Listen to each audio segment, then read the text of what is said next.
En el nombre del Padre, y del Hijo, y del Espíritu Santo. Señor, abre mis labios. Señor, te confieso todos mis pecados, mis flaquezas y mis fallas, mis muchísimas fallas.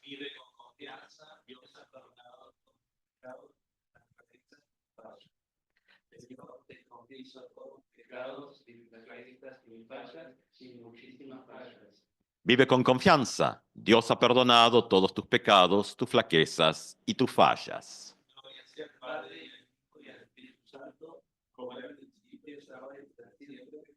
Siglos de los siglos. Amén. Y escuchamos la lectura para este segundo domingo de Adviento, Evangelio según San Lucas, el capítulo 3, los versículos 1 al 6, y dice así. El año, perfecto. El año 15 del reinado del emperador Tiberio, cuando Poncio Pilato gobernaba la Judea, siendo Herodes tetrarca de Galilea, su hermano Felipe, tetrarca de Iturea y Tranconítide, y Lisanias, tetrarca de Abilene, bajo el pontificado de Anás y Caifás, Dios dirigió su palabra a Juan, hijo de Zacarías, que estaba en el desierto. Este comenzó entonces a recorrer toda la región del río Jordán, anunciando un bautismo de conversión para el perdón de los pecados. Como está escrito en el libro del profeta Isaías, una voz grita en desierto: preparen el camino del Señor, allanen sus senderos. Los valles serán rellenados, las montañas y las colinas serán aplanadas, serán enderezados los senderos sinuosos y nivelados los caminos desparejos. Entonces todos los hombres verán la salvación de Dios. Muy bien, palabra de Dios. Te alabamos, Señor. Gracia y paz a ustedes, de Dios nuestro Padre, de su Hijo Jesucristo. Amén. Bueno, ahora nos hemos movido, estamos dentro del mismo texto según San Lucas, que ya el domingo pasado apareció, pero estábamos leyendo un texto bastante al final, de corte así, de tipo apocalíptico, que conectaba, veíamos, con el anterior, que es donde cierra el ciclo de Marcos. Entonces esto del Adviento como que es un paso a un nuevo ciclo, pero al mismo tiempo retoma y conecta. Bueno, ahora como que nos vinimos más hacia el comienzo. De todas maneras, habrán visto, estamos en Lucas 3, las narraciones, entre comillas, navideñas, porque bueno, Adviento y Navidad son elementos que de alguna manera juegan juntos, ¿no? Adviento, tiempo de espera, tiempo de esperanza, la Navidad que viene o que nos es venida de alguna manera.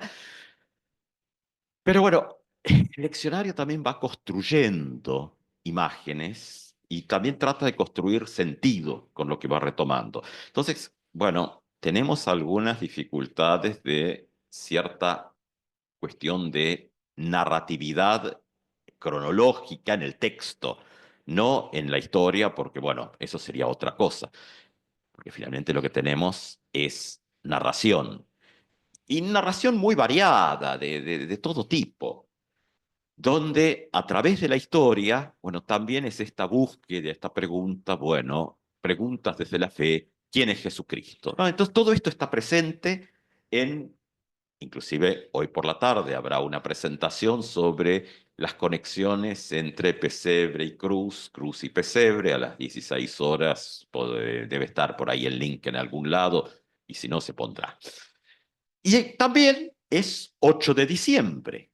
Coincide que el día domingo y esta oración de la mañana que compartimos coincide con una fecha que está más relacionada con la Iglesia Católica Romana, pero que también tiene que ver algo con todo esto, que es la Inmaculada Concepción. Entonces, claro, está bien, no es un tema que aparezca mucho en las tradiciones protestantes porque toda la temática de María no era un tema de discusión del siglo XVI, no era tema. Por eso tampoco aparece. No era un punto de grandes desacuerdos, así que pasó como algo más. Ahora, ahí empezamos a entrar a cómo las distintas tradiciones miran desde sus modelos de entender la fe. Y yo me levanté un minutito porque a veces la memoria pasa estas cosas. Quería, pues trae algo. Entonces, a ver, vamos a tratar de no hacer lío ni romper nada. Y bueno, a ver. Bueno, lo muestro así, qué sé yo. Bueno, esto que tengo en la mano es un pedazo de ladrillo. Eso todos pueden verlo seguramente, ¿no? ¿Quieren corroborarlo? De ladrillo. Ladrillo. ¿Las ¿Quieren? piedras fundamentales? Bueno, bueno, puede ser, ¿no? Podría ser. Podría ser, podría ser. Vamos a preguntar a Jan si quiere corroborar también. Ah, bueno. Eh, ahora, cuando lo miran, seguramente es un ladrillo como tantos otros ladrillos. Acá afuera hay una cantidad de cascotes tirados que podría ser de ahí. Bueno, eh, este ladrillo está tomado del paredón que divide los dos cementerios aquí en la ciudad de Buenos Aires entre la comunidad alemana y la comunidad británica. Un muredón que se levantó ahí en la Primera Guerra Mundial porque ahí había un cerquito.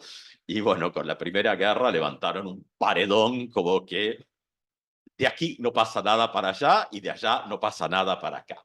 Bueno, con los 100 años del final de la Primera Guerra, que se celebró hace unos años atrás, 14 al 18, así que bueno, saquen sus cuentas cuando se celebró, se abrió un paso, un portón, que generalmente está cerrado también, pero bueno, eso sería otra historia y otra reflexión. Pero bueno, cuando se abre, yo me entero de total casualidad porque teníamos un sepelio del lado británico y yo tenía que llevar cosas al cementerio alemán y entonces la organista, que siempre tiene las últimas noticias y las más actuales de todo, cuando yo me iba a dar la vuelta por fuera, dice, no, no, dice, podés pasar porque hay un agujero en la pared. Todavía no había mucho más que eso.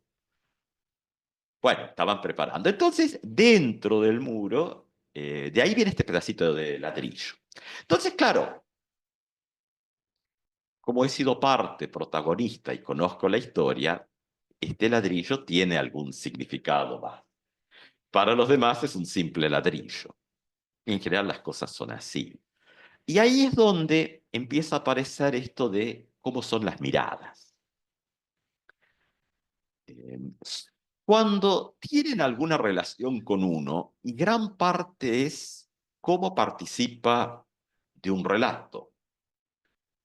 Un colega que estuvo en algún evento me decía, bueno, que les entregaron también como un pequeño recuerdo, un pequeño trocito del muro de Berlín. Me decía el colega, ¿será o no será? Y bueno, dijo, allá dijo, si hace tiempo, cuando hacía poco que había caído el muro, que estuvimos en un seminario, yo pues decía, bueno, si querés realmente uno, yo te puedo dar. Porque claro, en el centro habían sacado el muro de Berlín, uno iba más para afuera y el límite con la DDR ahí estaba. Entonces, bueno, uno podía todavía sacar un pedacito. Entonces, ¿cómo conecta esto de, entre comillas, la historia y lo que es con aquello que es relato? Porque finalmente lo importante es el relato. Así es como la Biblia construye sentido. Y ahí es donde un poco los textos de hoy, la Inmaculada Concepción, las distintas miradas, el Adviento, la Navidad, entra a hacer esto de la construcción de sentido. Es decir, ¿qué es lo que le da sentido a este pedacito de ladrillo? Un relato. ¿Qué es lo que le da sentido al texto bíblico? También es el relato, y lo decimos. El Evangelio según San Juan arranca, y la palabra asumió la carne. Es decir, estamos diciendo eso, es decir, palabra, la palabra con mayúscula, y las palabras, como nos movemos los seres humanos, que ahí hay toda una conexión, genera sentido. Y como el texto de hoy menciona el bautista, menciona también el bautismo, menciona la conversión o el arrepentimiento, como quieran traducir metanoia, esa palabrita en griego, pero conversión probablemente es mejor, pero tiene sus complejidades. ¿Qué significa esto? Y entonces uno también tiene estas cosas y también otras miradas desde la fe, la misma fe cristiana, pero con otras miradas, para la mirada más romana de la teología, la gran pregunta acerca de, bueno, ¿cómo es el tema de María? Porque nosotros decimos, bueno, nos acercamos a la Navidad, o la Navidad nos viene llegando, como quieran verlo, pero vamos a hacer hoy inclusive a ver una conexión entre la cruz y el pesebre. Ahora, a la hora de la fe cristiana clásica, bueno, el pesebre no aparece en el credo, ni en el apostólico, ni en el del Niceno de Constantinopla, ni aparece tampoco en el de Atanasio. No hay una referencia al pesebre. Claro, porque es un relato de Lucas. Si nosotros estuviésemos leyendo Mateo, vamos a encontrar otra cosa. Inclusive en cuanto al circuito de personas. Lucas es el evangelio de la misericordia de Dios, especialmente para con aquellos y aquellas más, y ahí hay que ver cómo traducimos. La mejor traducción probablemente es aquellos y aquellas que son las y los humillados y humilladas. A veces tratamos de espiritualizarlo diciendo los humildes, pero bueno, si miramos el texto y el Magnificat, por supuesto, el texto lucano, bueno, vamos a ir por ese lado. Mateo tiene otro texto. Entonces, claro, ¿quiénes son los que van a aparecer? Esto va a ser un poco para nuestra Navidad, pero como en Navidad van a estar todos haciendo otra cosa, uno lo va mechando ahora.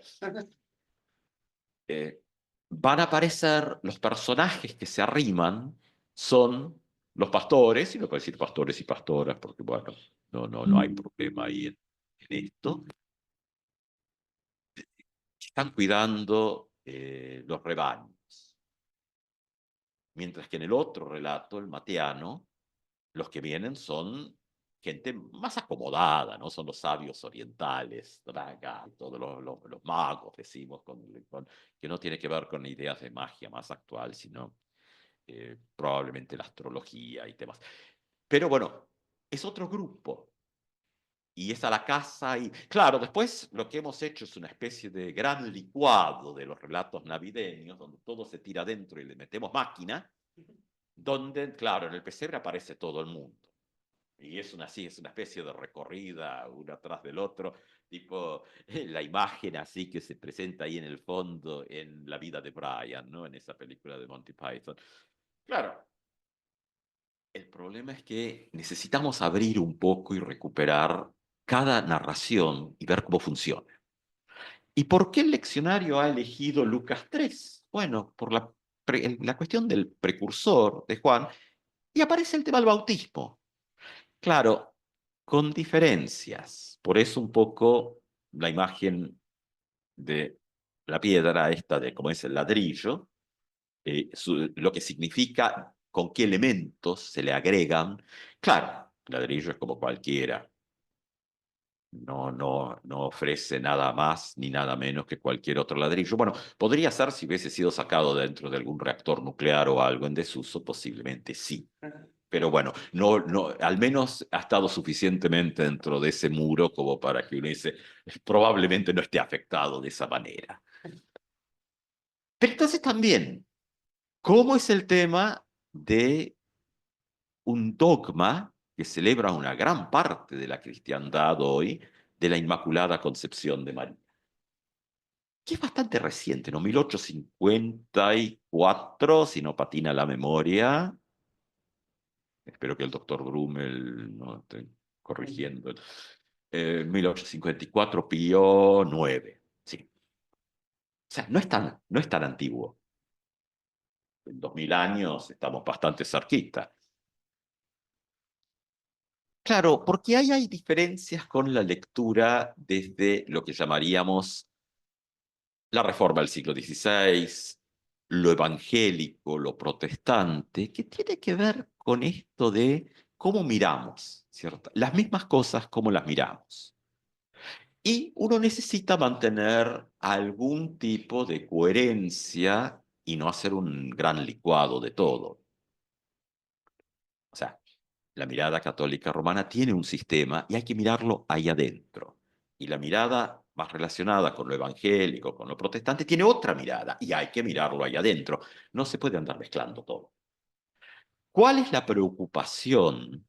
Porque esto venía ya de antes, ¿no? Fíjense que en el credo cuando se habla de Jesucristo, se mencionan a solo dos personajes, entre comillas, que por supuesto son simbólicos, pero que para la tradición cristiana tienen una carga de historicidad muy fuerte.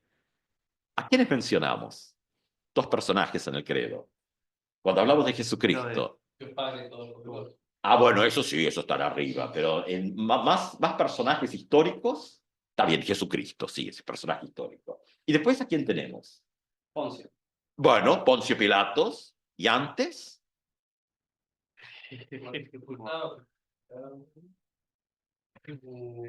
mientras hacen memoria del credo y están todos repasando el credo. ¿Cómo?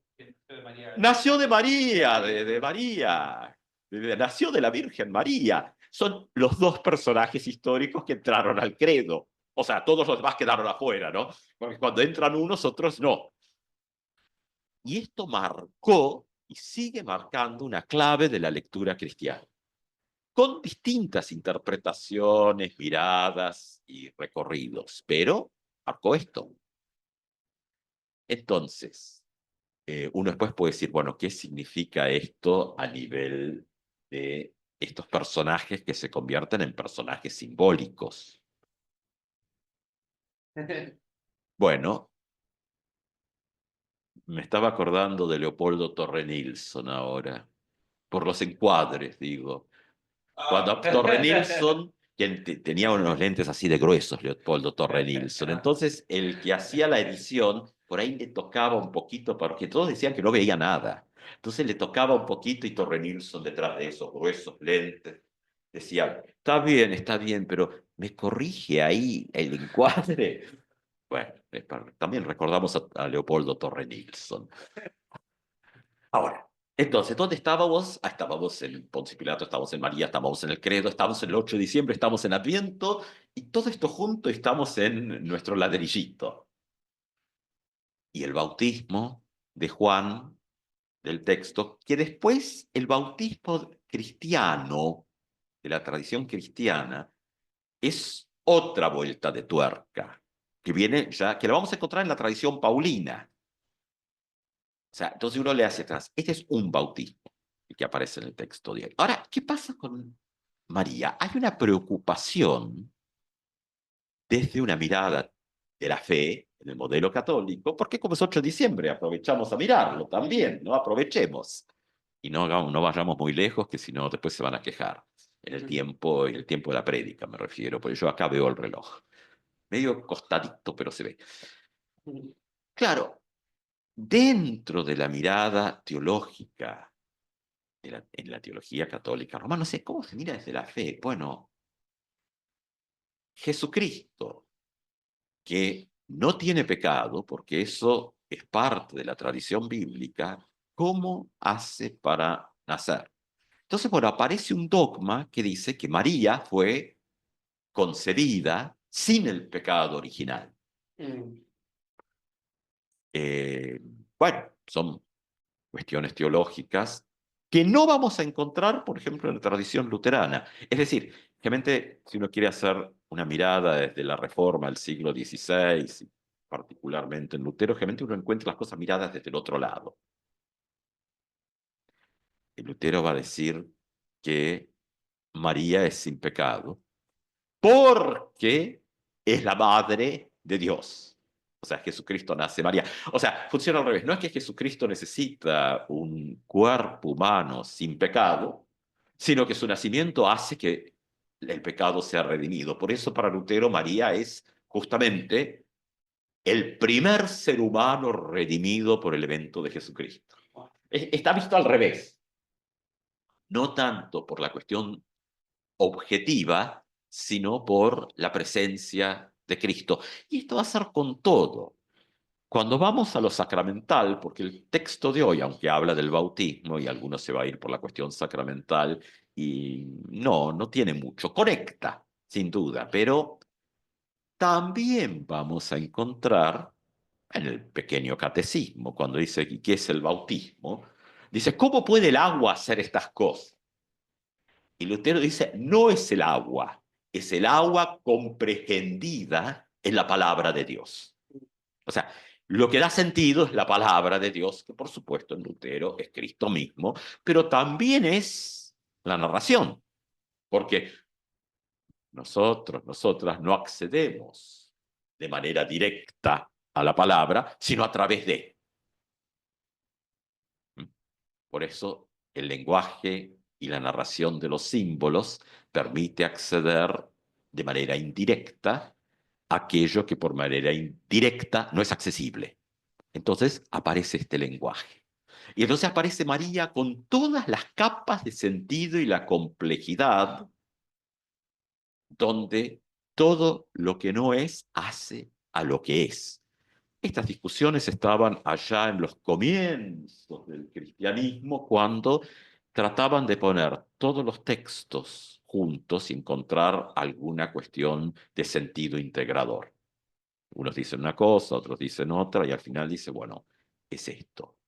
Y que heredamos como tradiciones cristianas, porque más allá, más acá, de que tal vez no, nadie hasta ahora me ha traído la cita donde Lutero habla de la sola escritura así, pero el texto bíblico es la norma normans.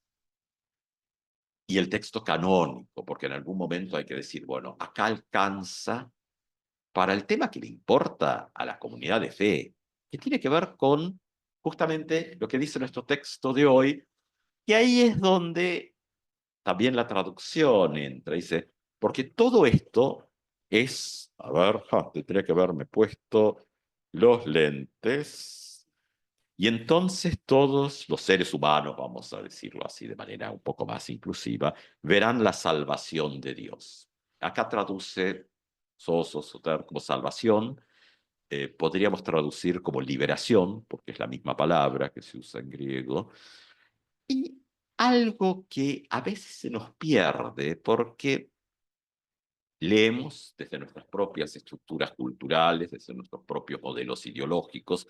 No hay fe sin ideología. Lo que pasa es que no hay que tampoco decir, bueno, con eso también decir, bueno, pero desde un lenguaje de la fe también tenemos que hacer nuestra propia autocrítica, nuestra ideología y volver a hacernos preguntas. El bautismo en Juan lo que tiene es una conexión fuertemente con la ética, porque la gente pregunta, bueno, ¿qué es el fruto de la sincera conversión? Para nuestro español es un problema esta traducción del texto, porque lo llevamos todo a la cuestión cuasi moral. Entonces, si no es sincero, no funcionaría. ¿Puede el ser humano realmente tener algo absolutamente sincero? Es la pregunta de Lutero. ¿Cómo encontrar al Dios de misericordia si eso está determinado por mi absoluta sinceridad? Si no la tengo. ¿Cómo entra a jugar el pecado en esto? Que ya va a ir apareciendo en los próximos textos, no nos vamos a meter hoy.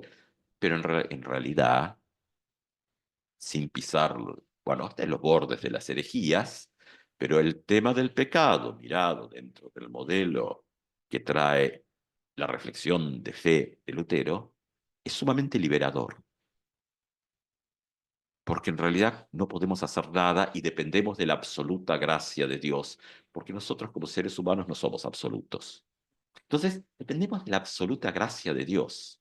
Y la ruptura total con Dios, que es el pecado, sin el tema de la gracia, no hay sinceridad que alcance en nuestro modelo. Lo que está trayendo el texto de Lucas es otra cosa. Es la necesidad de, y ahí fíjense que el bautismo opera la metanoia, el cambio de actitud. O sea, están conectados y después, bueno, vienen las preguntas, ¿no? Justamente, producir los buenos frutos de la sincera conversión. No es un tema moralista,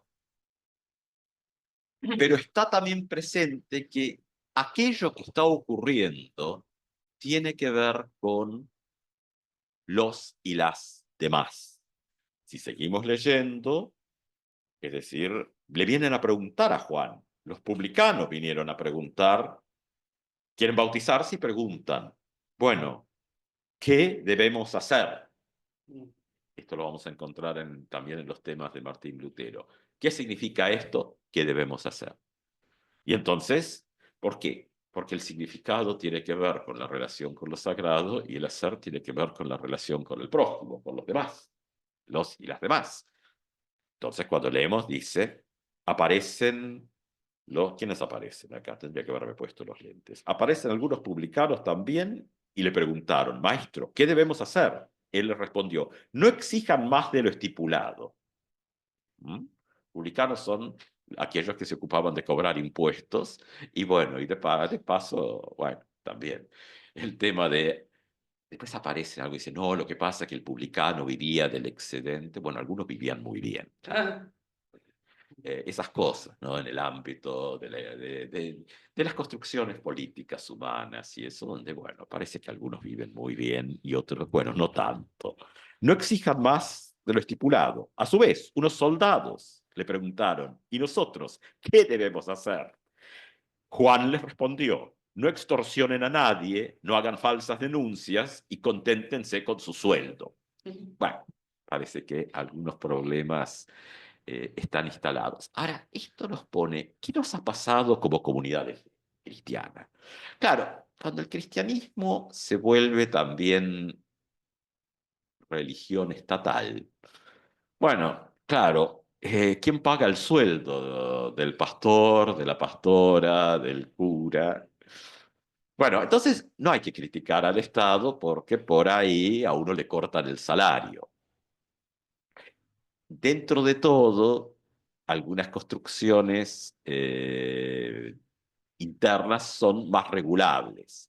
Uno puede criticar al Consejo Directivo de la Iglesia porque pueden tratar de hacer la vida más difícil, pero a cierta edad a uno no le importa, como decía Pastor David Calvo.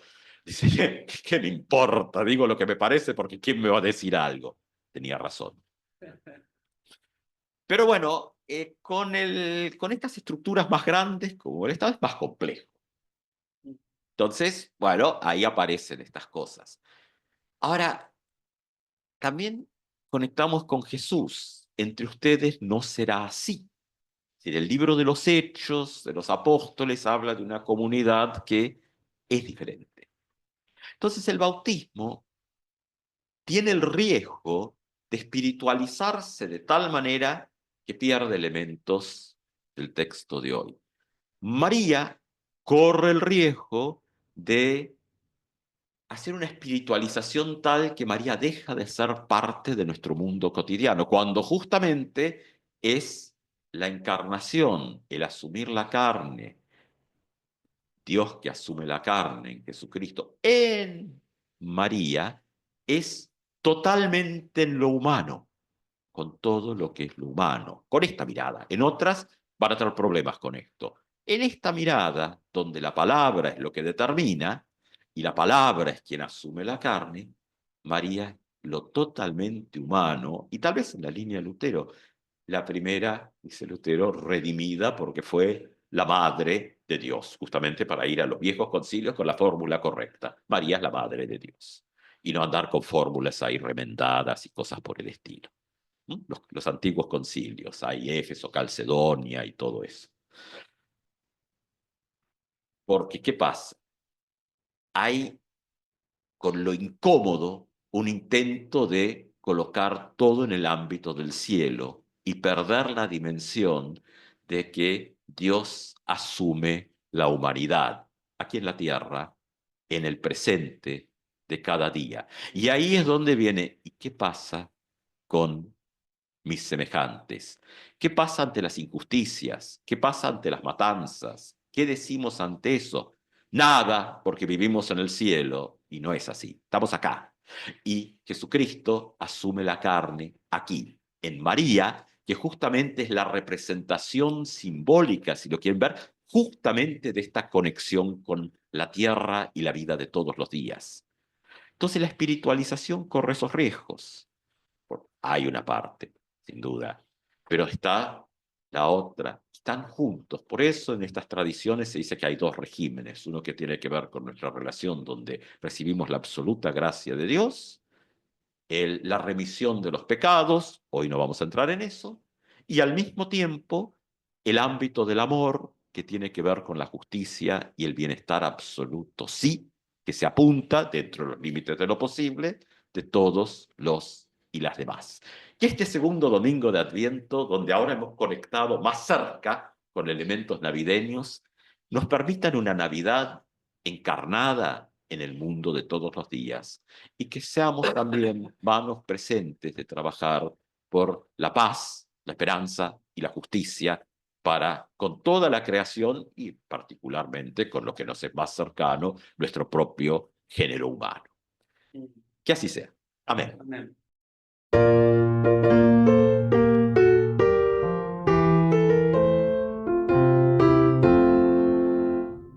Hoy un sol en alta esfera, en los cielos, gloria a Dios, y al mortal paz en la tierra, canta la celeste voz. Con los cielos alabemos, al eterno Rey cantemos, a Jesús que es nuestro bien, con el coro de Belén. Canta la celeste voz, en los cielos, gloria a Dios. El Señor de los señores, el ungido celestial, al salvar los pecadores, vino al seno virginal. Gloria al Verbo encarnado, en la humanidad velado. Gloria al Santo de Israel, cuyo nombre es Emmanuel. Canta la celeste voz, en los cielos, gloria a Dios. Fe de paz eterna, gloria a ti, Señor Jesús. Entregado al alma tierna, tú nos traes vida y luz. Has tu majestad dejado y buscarnos te has dignado.